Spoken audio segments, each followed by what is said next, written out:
सीताराम सीताराम सीताराम। श्रीमद् भगवद गीता के 7वें अध्याय का महात्म्य है।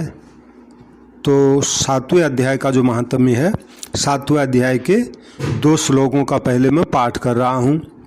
श्री भगवान वाच मय्यासक्त मना पार्थ योगं युञ्जन मदाश्रय असंशयं समग्रं म यथा ज्ञास्यसि तच्छृणु ज्ञानं तेऽहं सविज्ञानम् इदं वक्ष्याम्यशेषतः यज्ज्ञात्वा नेह भूयोऽन्यज् ज्ञातव्यं वशिष्यते।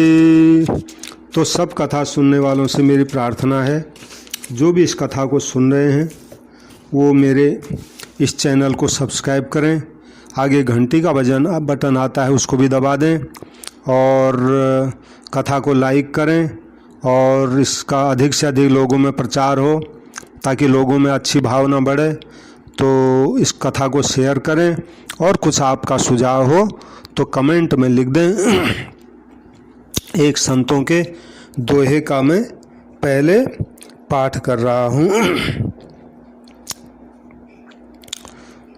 तुलसीदास जी कहते हैं, सूधे मन सूधे बचन सूधी सब करतूति तुलसी सूधी सकल विधि रघुबर प्रेम प्रसूति। तुलसीदास जी का मतलब है, जिसका मन वचन सब कर्म ठीक है उसको भगवान में प्रेम हो जाएगा, यानी उसमें भगवान प्रसूति यानी भगवान का प्रेम उसमें प्रकट हो जाएगा। सीताराम। तो 7वें अध्याय का महात्म्य है, ये स्कंद पुराण में आया हुआ है। तो शिवजी और पार्वती की आपसी वार्तालाप है। तो भगवान शिवजी कहते हैं कि पार्वती, अब मैं आपको श्रीमद् भगवद गीता के 7वें अध्याय का महात्म्य बतलाता हूँ, जिसको सुनकर कानों में अमृत राशि भर जाती है, यानी ऐसा लगता है कानों में मानो अमृत जा रहा हो। तो पाटलिपुत्र नामक एक दुर्गम नगर है, जिसका जो मुख्य द्वार है वो बहुत ऊंचा है। उस नगर में शंकुकर्ण नाम का एक ब्राह्मण रहता था।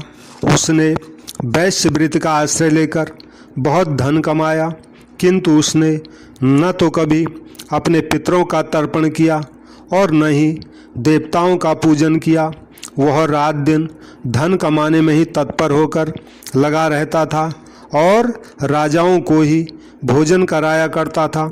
एक समय की बात है, पार्वती, उस ब्राह्मण ने अपना 4था विवाह करने के लिए पुत्रों और बंधुओं के साथ दूसरे देश की यात्रा की। मार्ग में आधी रात के समय जब वह सो रहा था तो एक सर्प ने कहीं से आकर उसकी बाँह में काट लिया। उसके काटते ही उस ब्राह्मण की ऐसी अवस्था हो गई कि उसका इलाज हो नहीं पाया। मणि मंत्र औषधि आदि सब उस पर, किसी ने भी उस पर काम नहीं किया। उसके बाद कुछ ही क्षणों में उसके प्राण पखेरु उड़ गए। फिर बहुत समय के बाद वह प्रेत यानी बहुत समय तक वो भूत प्रेत बना रहा और फिर उसके बाद उसकी वो सर्प योनि में उत्पन्न हुआ। और सर्प योनि में उत्पन्न होने के बाद उसका चित्त धन की वासना में ही बधा था। उसने पूर्व वृत्तांत को याद करके सोचा, मैंने जो घर के बाहर करोड़ों की संख्या में अपना धन जमीन में गाड़ रखा है, उससे इन पुत्रों को वंचित करके स्वयं ही मैं उसकी रक्षा करूंगा, यानी आप भी वो धन पुत्रों को देना नहीं चाहता।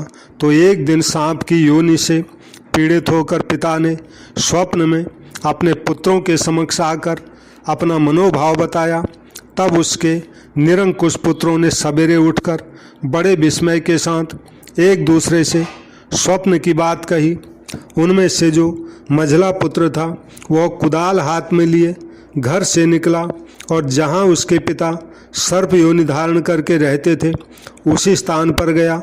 यद्यपि उसे धन के स्थान का ठीक ठीक पता तो नहीं था, तो भी उसने चिन्हों से उसका ठीक निश्चय कर लिया और लोभ बुद्धि से वहाँ पहुंचकर उस बाबी को खोदना आरंभ कर दिया। तब उस बाबी से बड़ा भयानक सांप प्रकट हुआ और बोला, अरे मूढ़, तू कौन है? किस लिए यहाँ आया है? क्यों मेरा बिल खोद रहा है? अथवा किसने तुझे भेजा है? ये सारी बातें मुझे बता। तो पुत्र बोला, मैं आपका पुत्र हूँ, मेरा नाम शिव है। मैं रात्रि में देखे हुए स्वप्न से विस्मित होकर यहाँ सोना लेने के कौतूहल से आया हूँ। पुत्र की यह वाणी सुनकर वह सांप हंसता हुआ उच्च स्वर से इस प्रकार स्पष्ट बोला, यदि तू मेरा पुत्र है तो मुझे शीघ्र ही इस सर्प योनि से मुक्त कर। मैं पूर्व जन्म के गाड़े हुए धन के लिए ही सर्प योनि में उत्पन्न हुआ हूँ। पुत्र ने पूछा, पिताजी, आपकी मुक्ति कैसे होगी? इसका उपाय मुझे बतलाइए, क्योंकि मैं इस रात में सब लोगों को छोड़कर आपके पास आया हूँ। पिता ने कहा, बेटा, गीता के अमृतमय सप्तम अध्याय को छोड़कर मुझे मुक्त करने में तीर्थ, दान, तप और यज्ञ भी सर्वथा समर्थ नहीं है, यानी इन सब से मेरा उद्धार नहीं हो सकता। बस केवल गीता का 7वां अध्याय ही प्राणियों के जरा मृत्यु आदि दुख को दूर करने वाला है। और पुत्र, मेरे श्राद्ध के दिन 7वें अध्याय का पाठ करने वाले ब्राह्मण को श्रद्धापूर्वक तुम भोजन कराओ, इससे निसंदेह मेरी मुक्ति हो जाएगी। और वत्स, अपनी शक्ति के अनुसार पूर्ण श्रद्धा के साथ वेद विद्या में प्रवीण अन्य ब्राह्मणों को भी साथ में भोजन कराना। तो सर्प योनि में पड़े हुए पिता के ये वचन सुनकर सभी पुत्रों ने उसकी आज्ञा के अनुसार तथा उससे भी अधिक किया। तब शंकुकर्ण ने अपने सर्प शरीर को त्याग कर दिव्य देह धारण किया और सारा धन पुत्रों के अधीन कर दिया, यानी वो धन फिर बता दिया। तो पिता ने करोड़ों की संख्या में जो धन बांट कर दिया था उससे वे सदाचारी पुत्र बहुत प्रसन्न हुए। उनकी बुद्धि धर्म में लगी हुई थी, इसलिए उन्होंने उस धन से बावली, कुआं, पोखरा, यज्ञ तथा देव मंदिर के लिए उस धन का उपयोग किया और अन्नशाला भी बनवाई। तत्पश्चात 7वें अध्याय का सदा जप करते हुए उन पुत्रों ने मोक्ष प्राप्त किया। भगवान शिव जी कहते हैं, पार्वती, यह तुम्हें 7वें अध्याय का महात्म्य मैंने सुनाया है, जिसके श्रवण मात्र से मानव सब पातकों से मुक्त हो जाता है, यानी सुनने मात्र से ही पापों का नाश हो जाता है। तो 7वें अध्याय के 2 श्लोक में बोल रहा हूँ, आखिरी 29 और 30वां। श्री भगवान वाच, जरा मरण मोक्षाय मामाश्रित्य यतन्ति ये, ते ब्रह्म तद्विदुः कृतस्नम् अध्यात्मं कर्म चाखिलम् साधिभूताधिदैवं मा साधियज्ञं च ये विदुः प्रयाण कालेऽपि च माते विदुर्युक्त चेतसो। रामचंद्र भगवान की जय।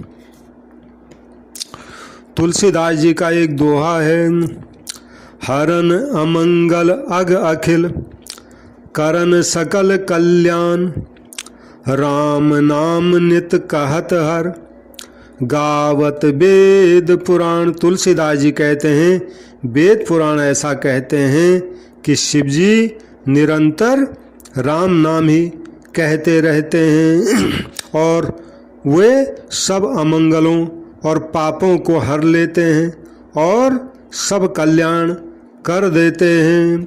शिव शंकर भगवान की जय।